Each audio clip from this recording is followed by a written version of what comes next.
There's something nobody tells you when you turn 60. Your hair, the one thing you've styled, colored, and cared for your whole life, can suddenly start working against you. Not because you're doing anything wrong, but because the styles that once flattered your face and matched your energy are quietly holding you back now. And the truth is, most women don't even realize it's happening. Today, we're pulling back the curtain on the hairstyles that hairstylists, colorists, and beauty experts quietly warn against for women over 60. These aren't about following trends. This is about understanding how your hair, your face, and your light have changed, and making choices that honor all of that beautifully. Stay with me through all of these, because the last one surprises almost every woman I share it with. The ultra-short cropped cut that flattens everything. There is something deeply appealing about a short crop after 60. It feels liberating. It feels bold. And for some women with the right bone structure and confidence, it absolutely works. But for most women over 60, a crop cut too short, especially when it's clipped flat and close all around, quietly takes away the very things that make a face look vibrant and alive. Here's what's actually happening. As we get older, our faces naturally lose a little volume in the cheeks. The jawline softens. The temples become a little more pronounced. These are not flaws. They're simply the shifts that come with time. But when you clip your hair extremely close on all sides with no movement, no texture, and no length to work with, you remove the one tool that could balance those shifts beautifully. A flat, ultra-short crop gives the face no frame. Without framing, the eye goes straight to the areas where time has left its mark, and nothing is softened, lifted, or balanced. The result is a look that, even on the most naturally beautiful woman, can read as harsh or severe when it really doesn't need to be. What stylists recommend instead is what you might call a textured short style. A cut that is still beautifully short but carries intentional shape. A little height at the crown. Soft movement through the sides. Maybe even a gentle wave or a piece-wide texture throughout. These additions change everything. They create the illusion of lift. They frame the face with warmth rather than cutting it off sharply. Think of the difference between a razor-close military crop and a soft, voluminous pixie. Both are short. Both are chic. But one has movement, dimension, and life, and the other, while striking on certain faces, can flatten and sharpen in ways that feel aging rather than freeing. The key question to ask your stylist isn't, how short can I go? It's, where does this cut give my face dimension? Because dimension is what keeps a short cut looking vibrant and full of energy. Ask for point cutting at the ends, which creates softness rather than a blunt wall of hair. Ask for a slightly longer top section that can be swept or textured. And if you have fine hair, ask for a light volumizing treatment that gives the cut body and presence from the roots up. Short hair on women over 60 can be absolutely stunning. But stunning and flat are not the same thing. When you choose short, choose it with shape. Choose it with intention. Choose it with enough texture that your face still has something beautiful to rest against. Something that lifts, frames, and flatters rather than simply cuts away. Your hair doesn't have to be long to frame you beautifully. It just has to be styled with your face and your light in mind. The blunt, heavy one-length bob that sits like a shelf. There is a reason the classic bob has been a staple in women's hair for over a century. It's clean, it's elegant, and it frames the face in a way that very few other cuts can. But there's a version of the bob that many women over 60 unknowingly choose, and it works quietly and persistently against them, session after session, year after year. It's the blunt, heavy one-length bob. No layers. No graduación. Cut perfectly straight across at one even length, usually sitting at the jaw or just below, with no movement, no softness, and no variation from root to end. When your hair had more density and elasticity, this cut was forgiving. The weight of it helped it swing and move naturally. But as we reach our 60s, most women's hair has changed in texture. It may be finer. It may have less natural body. It may grow out more slowly or sit differently than it did at 40. And on this changed hair, a heavy blunt one-length bob doesn't swing beautifully. It sits like a shelf across the lower half of your face. And a shelf across the jawline does something very specific to the face. It draws the eye to the widest horizontal line at the bottom of your face, which is almost never the most flattering focal point. It adds visual weight exactly where most women want to appear softer and more lifted. It makes the jaw look broader and the cheekbones appear flatter, because nothing in the cut is working to pull the eye upward or create vertical movement. What experts recommend instead is what colorists and stylists often call the soft bob, a bob that has internal layers, or at least some graduation through the back and sides.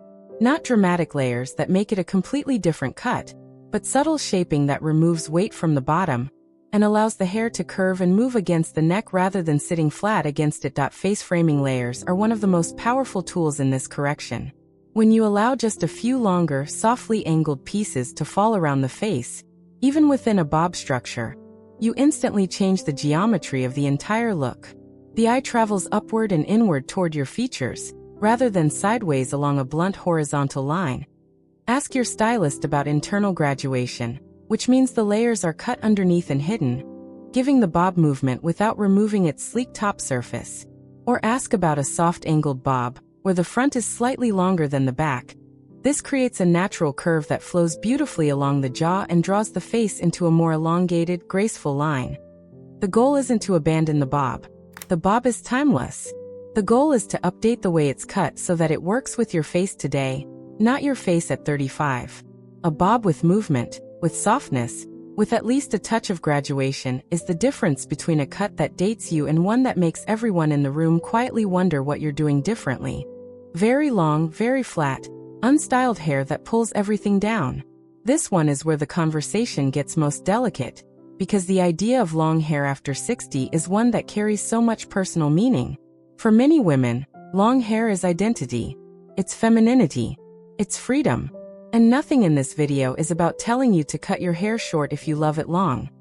But there is a specific version of long hair after 60 that experts consistently point to as one of the most aging combinations possible. And it has nothing to do with length.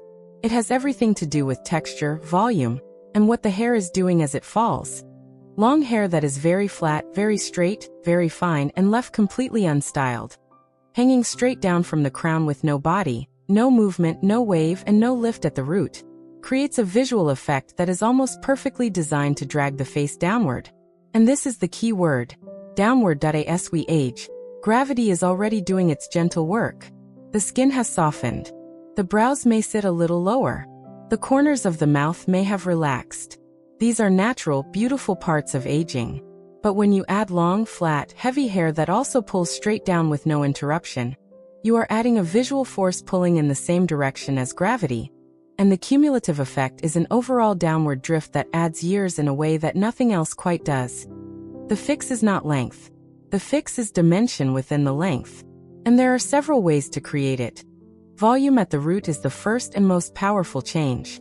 Even a light volumizing mousse or a root lifting spray, combined with a diffuser or a round brush blowout, changes the entire energy of long hair. When the hair has lift at the crown and movement through the top section, the eye is drawn upward, toward your face, toward your eyes, toward the most expressive part of you. Soft waves are another transformative tool. You don't need dramatic curls. You don't need a full set. A simple loose wave, created with a wide barrel curling wand or large Velcro rollers, adds the dimension and softness that flat hair simply cannot provide. Waves create light and shadow within the hair. They make it look more abundant and more alive. And they break the straight downward pull that flat hair creates. Face framing layers around the front are also worth discussing with your stylist. Even if you want to keep most of the length, layers that begin around the collarbone and frame the face gently inward create a focal point that draws the eye to your features rather than your length. Long hair over 60 is not aging. Flat, lifeless, unstyled long hair over 60 is aging.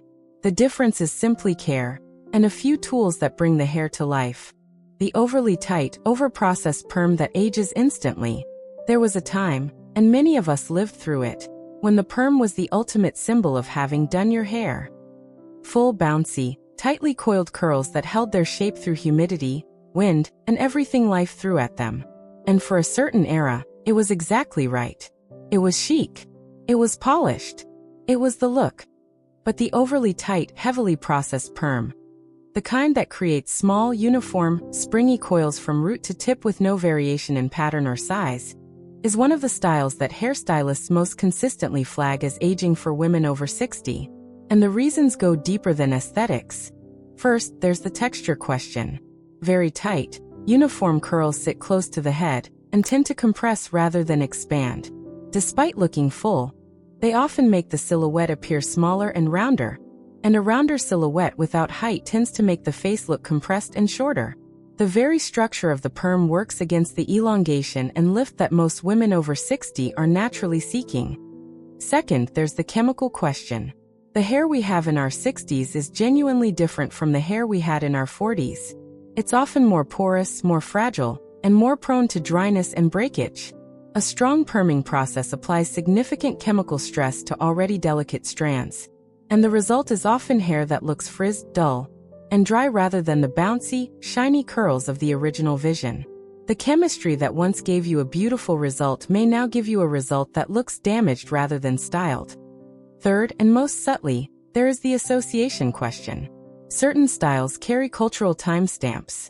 The very tight, uniformly permed look is one that many people unconsciously associate with a specific era. And that era's association, right or wrong, can read as dated in a way that adds perceived age even to women who look naturally youthful. What experts recommend instead for women who want the fullness and texture that a perm promises is what's sometimes called a body wave or a soft wave perm. This is a much looser process, using larger rods, softer solution, and less processing time, that creates a gentle, natural-looking wave rather than tight coils. The result is hair that has beautiful movement, volume, and dimension, but reads as naturally wavy rather than artificially processed. Alternatively, modern heat styling tools, a large barrel wand, foam rollers, or a diffuser on naturally textured hair, can create beautiful soft waves and volume with none of the chemical stress. You deserve beautiful, full, textured hair at 60 and beyond. You simply deserve it in a way that works with your hair's current nature, gently, softly, and with warmth rather than force. The harsh, flat, all-over single-process color that strips warmth away. Of all the things that affect how old or young we look, hair color may be the most quietly powerful, and also the most quietly dangerous when it goes wrong. Not dangerous in an alarming way, but dangerous in the sense that the wrong color choice can undo everything else you're doing right. The right cut, the right style, the right length, and then a color that fights against all of it. The color mistake that experts point to most consistently for women over 60 is the harsh, flat, all-over single-process color. This is the dye job applied uniformly from root to tip, often chosen to cover gray or maintain a single shade. And while the intention is completely understandable, the result can be profoundly aging in ways that are hard to pinpoint at first, but impossible to unsee once you notice that. Here's the core issue. Natural hair, at any age, is never one flat, uniform color. Even the darkest natural brunette has lighter pieces near the face, slightly different tones at the ends, variation created by sunlight and time. This variation is what makes hair look alive, dimensional, and healthy. When you apply a single, uniform color over your entire head with no variation, you eliminate all of that. You create a flatness that reads, to the eye, as artificial. And artificial hair color, paradoxically, draws more attention to aging than gray ever would. There's also the warmth question. Many women over 60 choose dark shades to cover gray, often very cool, very deep browns or blacks. But as our skin tone changes with age, it loses some of its natural warmth and rosiness. A very cool, very dark, very flat hair color applied next to that changed skin can make the complexion look sallow, washed out, or ashy in a way that adds years to the face even on days when you feel your most vibrant. What colorists consistently recommend instead is dimension. This doesn't mean dramatic highlights or a completely different look. It means asking your colorist for a technique that adds subtle variation. A balayage, a root smudge, a shadow root, or a gloss treatment that gives the hair multiple tones within the same general color family. A shadow root technique allows your natural gray to blend softly at the roots rather than creating a harsh demarcation line. A gentle balayage adds lighter, sun-kissed pieces through the mid-lengths and ends that catch the light beautifully. A glossing treatment adds shine and richness to color that may have gone flat or dull. Even the warmest, smallest shift, moving from a cool ash brown to a soft, warm chestnut, can change the entire relationship between your hair color and your skin. It brings life back. It creates a glow. And it makes the face look rested and radiant in a way that flat, cool, single-process color simply cannot. Dimensional color is not more complicated. It's just more honest. And it works with the light that falls on your face rather than fighting against it. If there's one thing I hope you take away from today, it's this. None of these warnings are about shame. Not one of them. They're about understanding. About knowing how your hair, your face, and your light have gently shifted. And making choices that work beautifully with all of that, rather than against it. You don't have to change everything. You don't have to start over. Sometimes the most transformative thing is the smallest adjustment. A bit more texture here, a touch of warmth there, a subtle softening of a line that's been sitting a little too heavy. Your hair is still one of the most expressive things about you. It still has the power to make you walk into a room feeling like the most beautiful version of yourself. It just might need to be approached a little differently now. With more attention to dimension, to softness, to what the light is doing when it falls across your face. Trust yourself. Trust the process. And know that the most stylish, radiant women over 60 are not the ones who fight aging. They're the ones who understand it and dress themselves beautifully within it. If you found this video helpful, don't forget to subscribe to Timeless Wisdom Path.